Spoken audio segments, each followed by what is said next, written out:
Hi everyone, let us study chemistry, and today we are going to discuss the topic variation of conductance, specific conductance,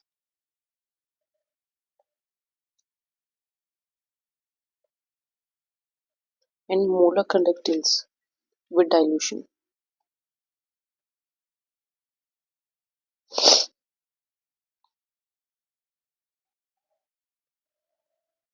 देखिए, dilution सबसे पहले क्या होता है जब कंसंट्रेशन डिक्रीज कर रही होती है।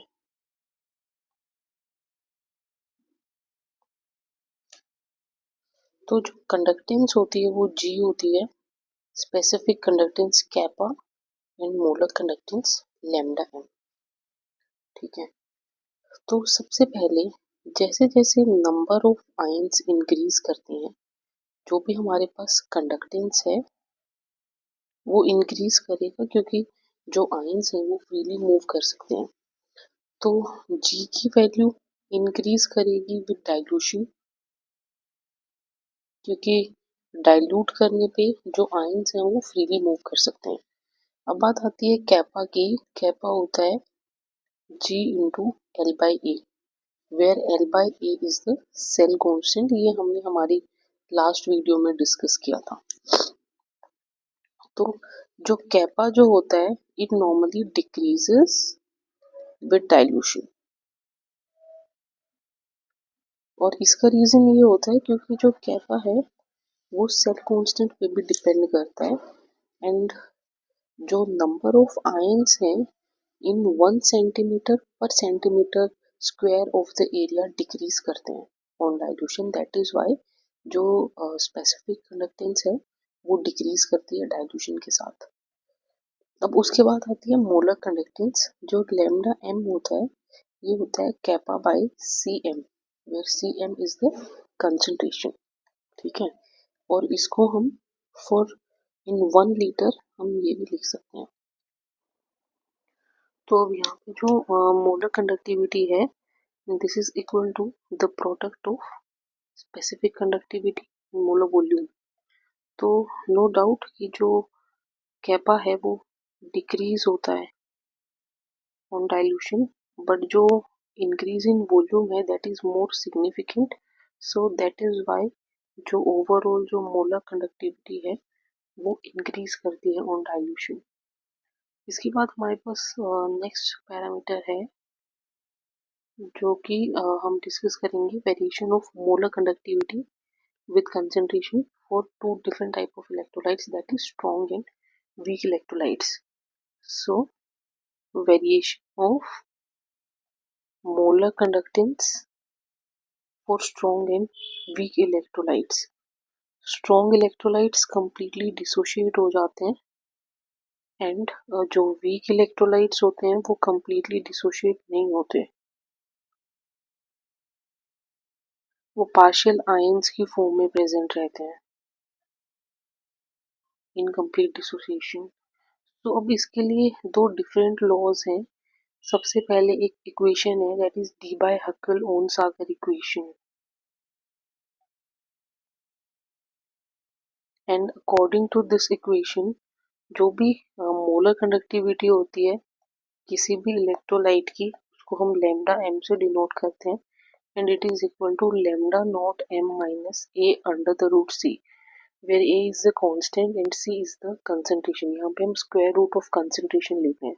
तो जब हम इसको y is equal to m x plus c से अगर कंपेयर करते हैं तो ग्राफ प्लॉट करते हैं lambda m against under the root c, तो यहाँ दो अलग तरीके के कर्व्स हमें मिलते हैं। सबसे पहले फॉर स्ट्रॉन्ग इलेक्ट्रोलाइट्स हमें इस तरीके का कर्व मिलता है, और फॉर वीक इलेक्ट्रोलाइट्स हमें ये कर्व मिलता है। तो ये वाला जो कर्व है that is for strong electrolytes, जो ये जो कर्व है that is for weak electrolytes. तो जब हम इसको एक्स्ट्रापोलेट करते हैं तो ये इस एक्सिस वाई एक्सिस पे मीट करता है, और ये वैल्यू होती है लैम्डा नॉट एम, और जो लैम्डा नॉट एम है इसे हम बोलते हैं लिमिटिंग मोलर कंडक्टिविटी। या फिर हम इसको molar conductivity eight infinite dilution भी बोलते हैं। ठीक है। और जो वीक इलेक्ट्रोलाइट्स हैं इनके केस में ये वाई एक्सिस पे मीट नहीं करता। तो यहाँ पे इस केस के अंदर जो वीक इलेक्ट्रोलाइट्स हैं अगर हम इसको एक्स्ट्रापोलेट भी करते हैं तो ये इस तरीके से ये कर्व जाता है। ठीक है। तो यहाँ पे लैम्डा नॉट एम प्रेडिक्ट करना थोड़ा सा डिफिकल्ट है according to Debye Huckel Onsager equation. So यहाँ पे जितने भी स्ट्रॉन्ग इलेक्ट्रोलाइट्स होते हैं यहाँ से हम क्या कोरिलेट कर सकते हैं कि जब भी हम इस डायरेक्शन में मूव कर रहे हैं तो जो कंसंट्रेशन है वो डिक्रीज कर रहा है, और कंसंट्रेशन डिक्रीज कर रहा है दैट मीन्स डाइल्यूशन इंक्रीज हो रहा है। एंड ऑन इंक्रीजिंग डाइल्यूशन आप देखोगे जो मोलर कंडक्टेंस है वो यहाँ पे इंक्रीज कर रही है फॉर स्ट्रॉन्ग इलेक्ट्रोलाइट्स। और वीक इलेक्ट्रोलाइट्स के केस में इसको जो बिहेवियर है उसको थोड़ा सा प्रेडिक्ट करना मुश्किल है क्योंकि ये यहाँ पे वाई एक्सिस पे मीट नहीं करता। ठीक है। तो जो भी वीक इलेक्ट्रोलाइट्स का जो कंडक्टेंस बिहेवियर है वो हम ओसवाल्ड्स डाइल्यूशन लॉ के बेसिस पे करेंगे।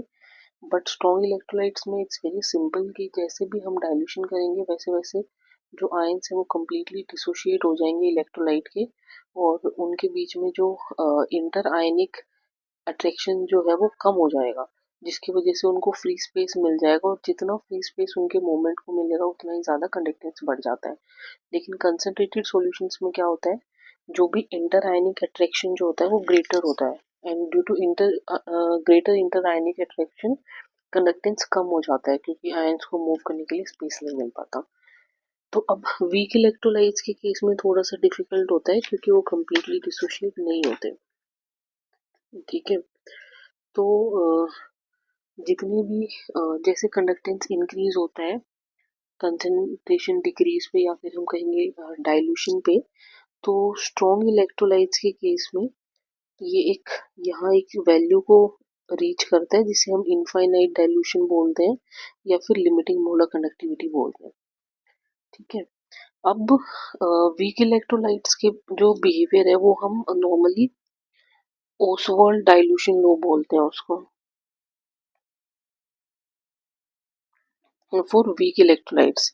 इसके अकॉर्डिंग क्या होता है, कोई भी ए बी इलेक्ट्रोलाइट है वो कम्प्लीटली डिसोशिएट नहीं हो पाता, तो वो इस तरीके से आयन बनाता है, बट जो रिएक्शन होता है वो रिवर्सिबल रिएक्शन होता है। So at time t is equal to 0 अगर इसकी कंसेंट्रेशन सी है तो ये रिएक्शन जब स्टार्ट नहीं हुआ है तो T is equal to T पे ये सी अल्फा फॉर्म हो रहा है। तो ऐसे केस में जो इक्विलिब्रियम कांस्टेंट जो होगा that will be equal to concentration of these products A positive, B negative and divided by AB divided by concentration of AB। तो यहाँ से ये हो जाएगा C square alpha square divided by C into, यहाँ से ये देखेंगे हम 1 - अल्फा आ जाएगा, इट विल बिकम 1 - अल्फा क्योंकि C अल्फा है, तो ये वैल्यू हो जाएगी C alpha square divided by 1 - alpha where K is the dissociation constant, और जो अल्फा जो होता है इसको हम बोलते हैं डिग्री ऑफ डिसोसिएशन। और जो मोलर कंडक्टिविटी और लिमिटिंग मोलर कंडक्टिविटी के बेसिस पे हम इसको कैसे डिफाइन कर सकते हैं, it is the ratio of molar conductivity to that of limiting molar conductivity, that is lambda naught M, and lambda naught M